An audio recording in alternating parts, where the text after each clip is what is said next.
खरं तर तुम्हाला सुद्धा माहिती आहे की मला सुद्धा वाढदिवस साजरा करणं ह्यात फार काय रस नसतो, पण दरवर्षी ह्या सगळ्याच आपल्या मित्रमंडळींचा आग्रह असतो.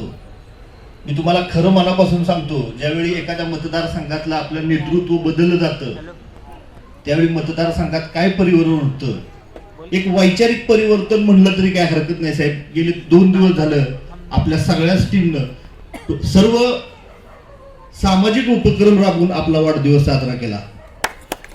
बऱ्यापैकी आज आपल्या आरोग्य विभागात तिथं काही नवीन डिलिव्हरी झाल्या होत्या, तिथं आज आपल्या काही मित्रसमूहानं तिथं काही किट दिले गेले.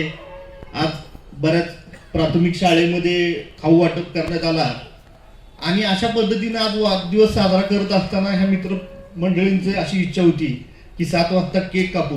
आणि साहेब ह्यातल्या कुठल्याही कुणालाही न बोलवता ही सगळी जमा झालेली आहे. ती म्हणतात साहेब प्रति वगैरे काय नसतं. मी कायम सांगतो, एकतर आटके साहेब आमदार आहेत आणि आम्ही सगळे आहेत ते पाया असून तुम्ही साहेब आमचं शिखर आहात.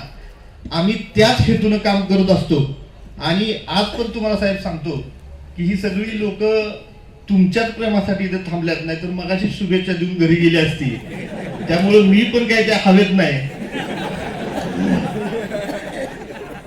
पण साहेब तुमच्या मुळे आमची सगळ्यांची नावं झाली ही आम्हाला कायम माहिती आहे. आणि आज माझ्या वाढदिवसात दिवशी सुद्धा सांगतो, आमची सुरुवात साहेब आहे, शेवट सुद्धा आमदार महेश दादाच असतील आणि आम्हाला काही कमायचं नाही. तुम्ही ज्या दिवशी आमदार झाला त्या दिवशीच आमचं सगळं म्हणजे आम्ही सगळं मिळालं आम्हाला. त्यामुळे तुम्हालाही आठवत असेल. मी आज ह्या सगळ्या माझ्या मित्रपरिवारांच्या बद्दल तुम्ही इतक्या प्रेमानं आज सगळे इथं जमा झाला आभार मानतो आणि मी थांबतो. पत्नी सुद्धा शिक्षिका आहे आणि माझ्यासारखा मित्र सुद्धा शिक्षक आहे. त्यामुळे ते अतिशय चांगल्या प्रकारचं व्यक्तिमत्व आपलं. आणि आज उत्स्फूर्तपणानं कोरेगाव नगरीमध्ये नेहमीच आपण वाढदिवसाला येतो, पण आज मला वाटतं आपली सगळीच मंडळी साहेबांवरती प्रेम करणारे, राहुलदादावरती प्रेम करणारे आलेले आहेत. सगळे मनापासून आलेले आहेत आणि इथं मी साहेबांना विनंती करतोय की एवढ्या बहुसंख्येनं कोरेगाव शहरामधली आणि परिसरातली सगळी मंडळी आपण राहुलदादांवरती प्रेम करता इथं आलेला आहात.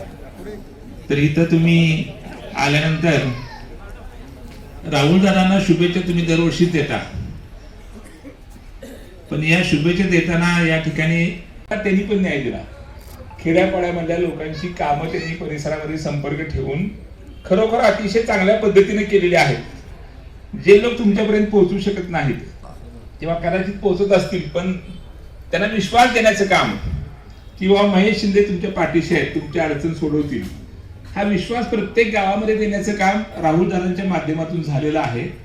कोरेगाव शहराचा आणि आपल्या प्रदेशाचा मी जेव्हा विचार करतो तेव्हा 2 वर्षाचा पंचायत समिती पुरता, जेडपी पुरता, तात्पुरता 40-50 दिवसाचा विचार करून चालत नाही. विचाराला लॉंग टर्म करायचा असतो.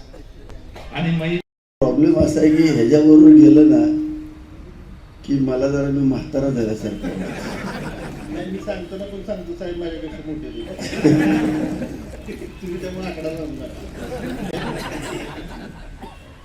आता खरं तर काय बोलायलाच पाहिजे ना काहीतरी.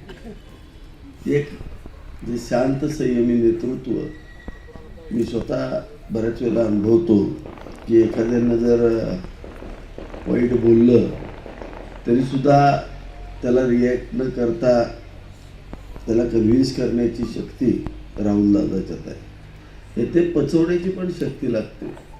राजकारणामध्ये सगळेच चांगले बोलतात असं नसतं. आम्हाला ती पचवायची शक्ती लागते. सगळेच चांगले बोलले तर मग आपल्यातच अहंभाव तयार होतो. वाईट बोलणारे लोक पण पाहिजेत आणि ते वाईट का बोलतात याचं आकलन करून स्वतःच्यात बदल घडवणे हे पण एक नेतृत्वातला गुण असतो. आणि मी अभिमानाने सांगतो तो गुण राहुल दादाच्यात आहे. हा फार विरळ असा गुण असतो आणि तो गुण हा नेतृत्वाला पूर्ण देत असतो. त्यांनी आता सध्या त्यांचं एकच ध्येय आहे, सामान्य माणसाची सेवा करणं.